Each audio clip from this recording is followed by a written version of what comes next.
study defends antidepressant use in pregnancy despite birth defect risks. While SSRI antidepressants are arguably still the most consumed drug class in the United States, sales peaked in 2008 and have declined by 4% every year since, according to Research and Markets.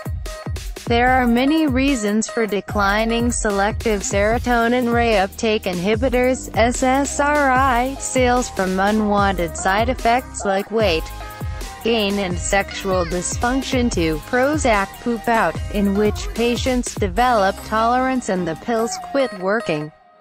Still, a major reason for declining sales are SSRIs' strong links to suicide and birth defects. Related coverage. Bone associations funded by Big Pharma push questionable drugs on women. Is your overeating a psychiatric disorder? Big Pharma hopes so. In 2004, the FDA added black box warnings to SSRIs, highlighting suicide risks and the need for close monitoring of children and adolescents for suicidal thoughts and behavior. Reaction from pro-drug doctors who appear to be defending industry sales was swift. The warnings might scare away doctors and patients, they objected, as if that weren't the point of warnings. The pro-drug voices even tried, unsuccessfully, to blame the warnings for a rise in suicides. Unfortunately, they were using data from the wrong year, further validating SSRI suicide risks. In September 2015, the British medical journal, BMJ, confirmed what drug safety activists had charged for 15 years, that the original safety data for Paxil had misclassified suicide gestures to make the drug look safer. Paxil actually carried higher suicide risks for young people than reported SSRIs in pregnancy. As reports of SSRI-linked birth defects began to surface more than 10 years ago, a similar phenomenon occurred.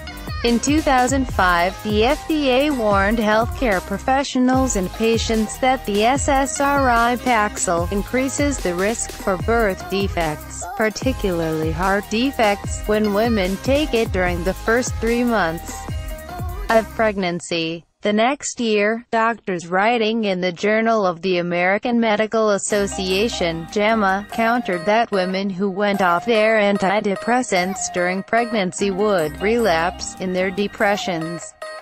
The authors, it turned out, had 60 financial relationships to pharmaceutical companies, and the lead author was a paid speaker for 7 drug makers. JAMA was forced to publish a correction. Since then, the birth defect warnings have only increased. In 2012, a prominent study in the Journal of Clinical Psychiatry found an association between SSRIs and the heart-related disorder, persistent pulmonary hypertension, in newborns.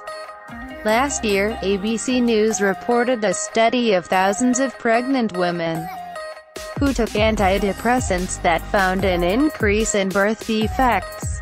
But this May, pro-drug researchers have again disputed the risks.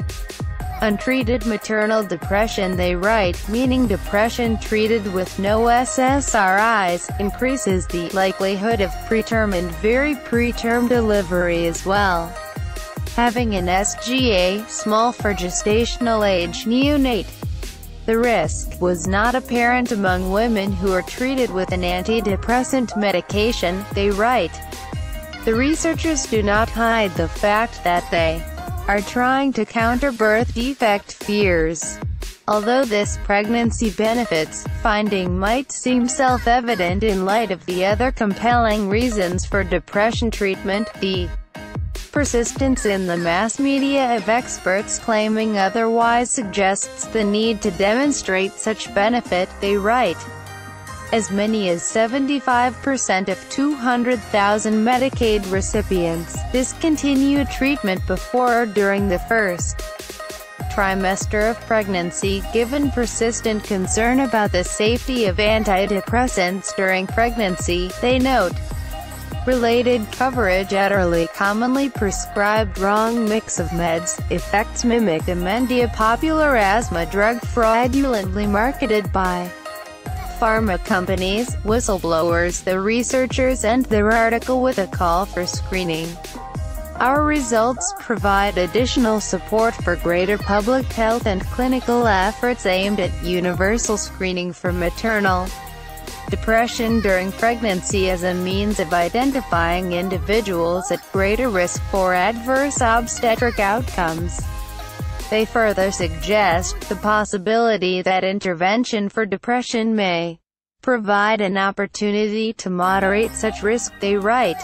While it sounds like the researchers are only concerned about public health and women needlessly suffering, many medical professionals and journalists have reported that screening and intervention are often drug company sales tools. In How We Do Harm, Dr. Otis Brawley, Chief Medical and Scientific Officer of the American Cancer Society and an oncologist, devotes a chapter to how prostate screening is often done for money and the sometimes disastrous results. The now-defunct Teen Screen, which screened young people for early signs of depression, had ties to the pharmaceutical industry, reported the Scientific American. As we are now seeing with the Zika virus, no amount of birth defect risk is acceptable. Pro-drug researchers who imply otherwise are highly irresponsible.